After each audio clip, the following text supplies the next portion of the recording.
What's going on, everybody? Welcome back to the Dose Media Network YouTube channel. I know it's been a while since we last uploaded a video, but I wanted to hop on here at the start of the new year to say that I will be making new videos moving forward. I started a new job in the last half of last year, and it just took up a lot of my time personally. So I wasn't able to record any videos or make any content, but I want to get back into that in 2024. I think that we provide an edge, and I think that our content is entertaining. So I want to get back into it. So for this Week 18 NFL main slate, I will be going over the Draftkings pricing. I will be going position by position, talking about my favorite players. And this is an interesting week because there's a ton of motivation that you have to sift through. Some teams are locked into their respective playoff seedings as it stands right now. Some teams are fighting to get into the playoffs, and then you have a bunch of teams that are already eliminated from the playoffs or have a very slim chance at making the playoffs. And then you have the results of other games, which could affect other games, but usually the NFL does a very good job of making sure that games that are meaningful to other teams are scheduled at the same time. So we don't really have to worry about that much, but it could come into play potentially on Sunday. So without further ado, I'm going to talk about my favorite plays for cash games on DraftKings in NFL Week 18. All right, so we have a 13-game main slate on DraftKings for the final week of the NFL season. I haven't played much DraftKings this year, but obviously I've been very in tune to the NFL. I've been following it all season, been betting a lot, been playing a lot of prize picks, which I will be making those videos once again for the rest of the playoffs. But looking at this slate, I think that the top of the quarterback pool is pretty solid, especially with Jalen Hurts and Dak Prescott. Both the Eagles and the Cowboys are going to be motivated in this Week 18 setting. Dallas, as it currently stands, is the number 2 seed. If they win against Washington, they will win the NFC East. If the Eagles win against the Giants and the Cowboys lose against Washington, they will be the number 2 seed and win the NFC East. So both teams are very motivated, and I think you could play Dak Prescott or Jalen Hurts in cash. It's two good spots for two of the highest ceiling quarterbacks on this slate. I think Patrick Mahomes is obviously not in play. The Chiefs are already locked into the number 3 seed. He will not be playing, so that cancels out Mahomes. I think the mid-range of quarterbacks this week is interesting.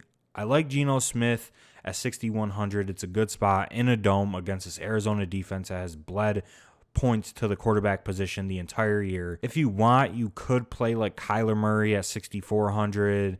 I think he's fine. Even though the Cardinals are obviously eliminated, they've been playing their starters the entire way, and I don't expect that to change in Week 18, especially in a division, especially in a divisional game where you could potentially knock out a rival out of the playoffs. I think the Cardinals will play their starters. Kyler Murray at 6,400 looks okay, but I probably wouldn't go there in cash. I think the cheap quarterback cash option would be Tyrod Taylor, once again at 5,300.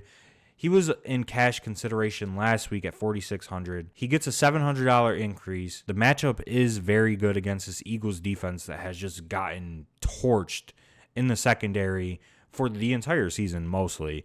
So Tyrod Taylor, 5,300. You have some rushing floor with Tyrod, as we see 6 attempts, 40 yards. He threw for over 300. Shout out to Godius. I think Tyrod Taylor is going to be popular at 5,300, but this is also a slate where there will be a ton of value at our disposal, so you don't necessarily have to pay down at the quarterback position. Obviously, you can if you want to stack up on some of the higher ceiling skill position players that I will go over in this video, and then that would make Tyrod in play. But as it stands right now, early in the week, my lean would be to either play Dak Prescott, Jalen Hurts, or Tyrod Taylor. There's really not many other options I would consider in terms of cash games, especially for this Week 18 slate. Running back is an interesting position this week because we have some teams that obviously don't have much to play for, and the 49ers being one of the main teams. They are locked into the number 1 seed in the NFC. Christian McCaffrey was already going to be ruled out for this game no matter what, no matter if the 49ers had to play their starters or not, but they will be resting their starters, running with their backups, which opens up Elijah Mitchell at 5,800. Now, I think this is a spot where we're just going to have to wait for more information to see how much Kyle Shanahan values Elijah Mitchell. If they view him as a valuable backup, that will open Jordan Mason as potentially the starting running back. But as it stands right now, Elijah Mitchell is slated to start next week at home against the Rams. He's coming off of a 17-touch game, 80 yards and a touchdown against a Swiss Cheese Commanders defense. And he's just going to be primed for a big workload.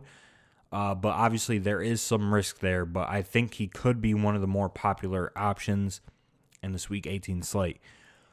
Going up to the top of the pool, I don't think you're playing Kyron Williams just because the Rams are pretty much locked in to their seed. So he would be out of play. I expect the Rams and 49ers to both rest starters or at least pull starters halfway through the game. Rachaad White is interesting at 7,600. Tampa Bay has to win to make the playoffs. I'm not a huge Rachaad White fan. I just think that his price doesn't match his ceiling, and I just think that he's an inefficient player to begin with, and you just have to run super hot to get a ceiling Rachaad White game. But the matchup is obviously very tasty. And the Bucs are also dealing with some injuries on the offensive side of the ball. So I think the floor is pretty high with Rachaad White, but at 7,600, I'd rather just find other options that look better to me. And I think that's just going into the mid-range. I mean, you can get 15, 20 touches out of a guy like Zamir White at 6,000 if Josh Jacobs is out once again. I would expect him to be popular. You can get 15 touches out of Elijah Mitchell at 5,800. You can get 15 touches out of Ezekiel Elliott at 5,900. And this is a game that, the Patriots are favored to win. And Zeke, over, the last month of the season, has been one of the better fantasy running backs in the league. Bailey Zappi just targets him at an astronomical rate.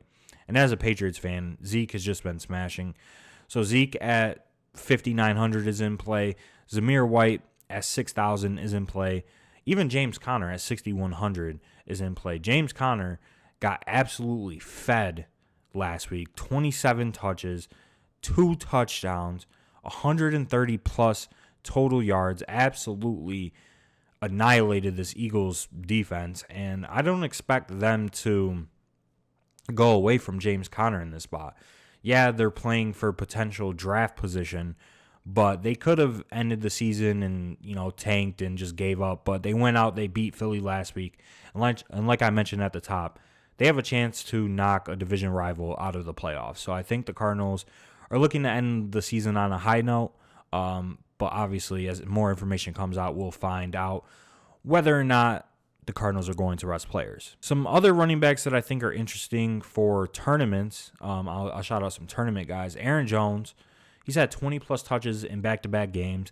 The Packers are currently the 7 seed, but they could be knocked out of the playoffs with a loss. So the Packers are super motivated to win this game, and the touch projection for Aaron Jones should be significantly higher than it has been the entire year at home against the Chicago defense that has been playing well, but Aaron Jones, we know, can have big fantasy games.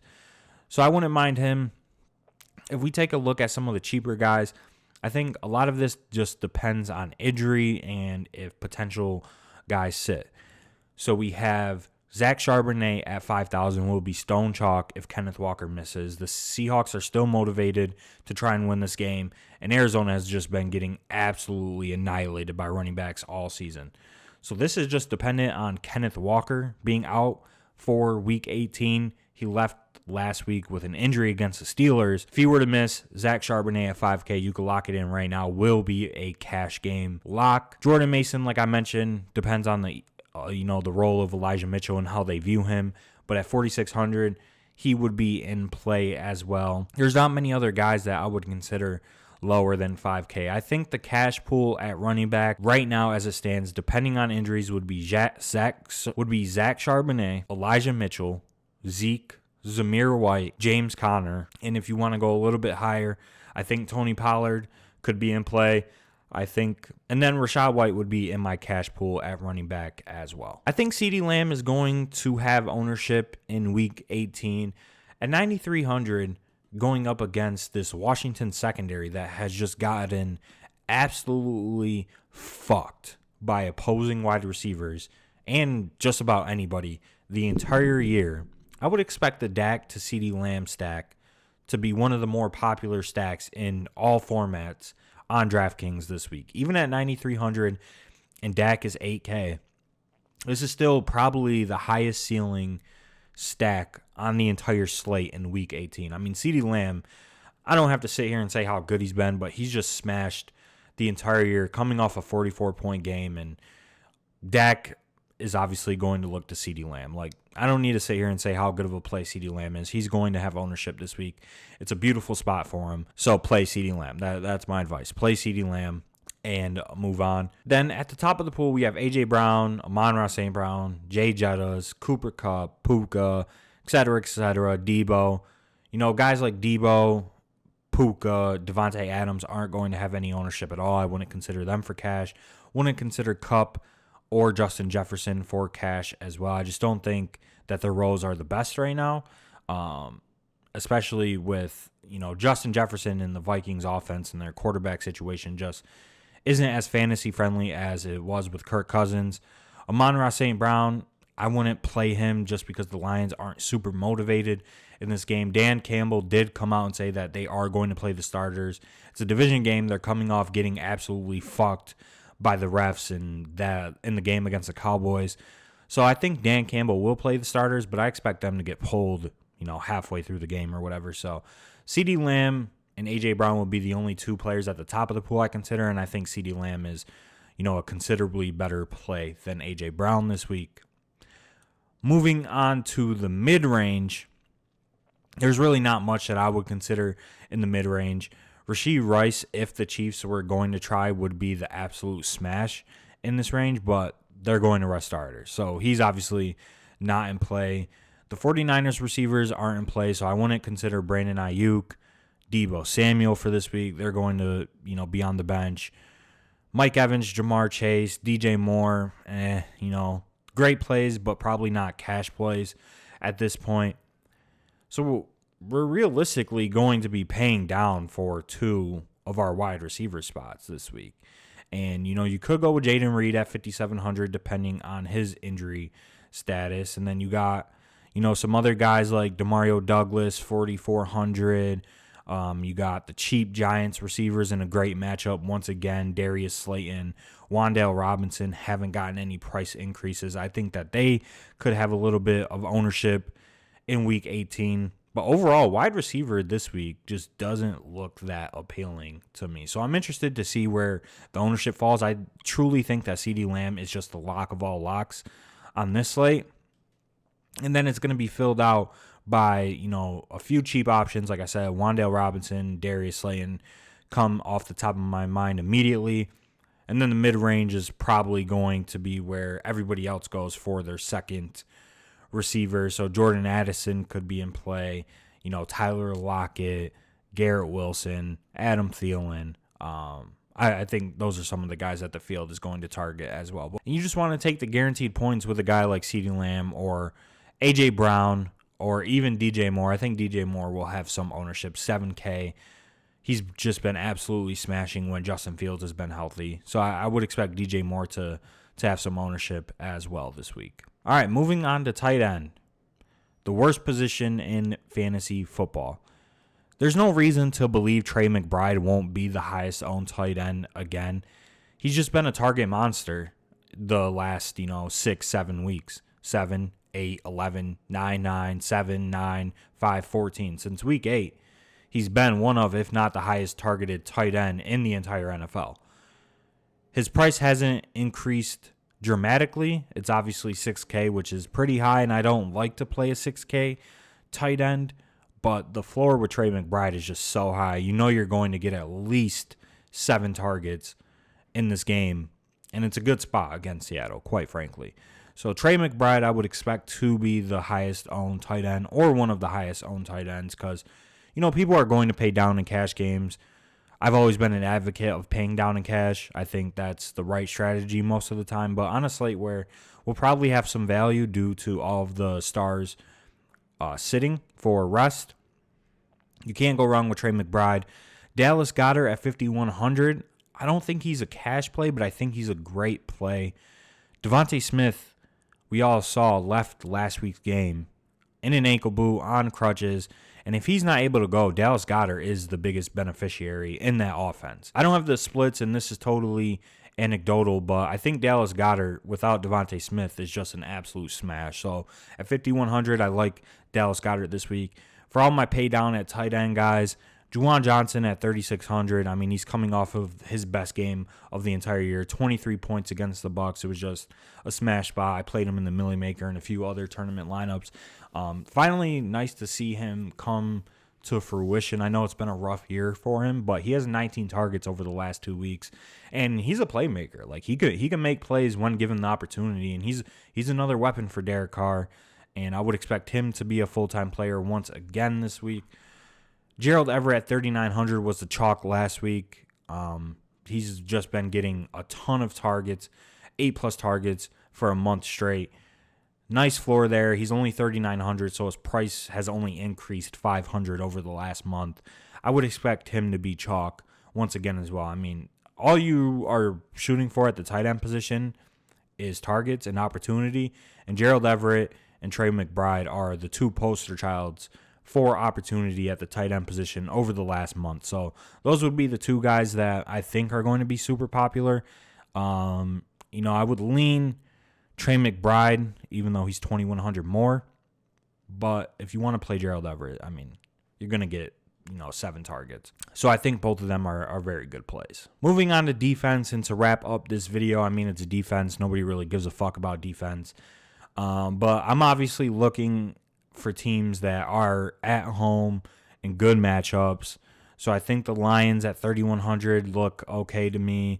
The Bengals against the Browns backups at 3,000 is fine. I mean, the Bengals defense has been god-awful, but $3K for them. If you want to go a little bit cheaper, I mean, Broncos defense at 2,800 against the Raiders. They've been playing well. You got the Chargers defense at home against the Chiefs backups. I think their backup quarterback is like Blaine Gabbert or something like that.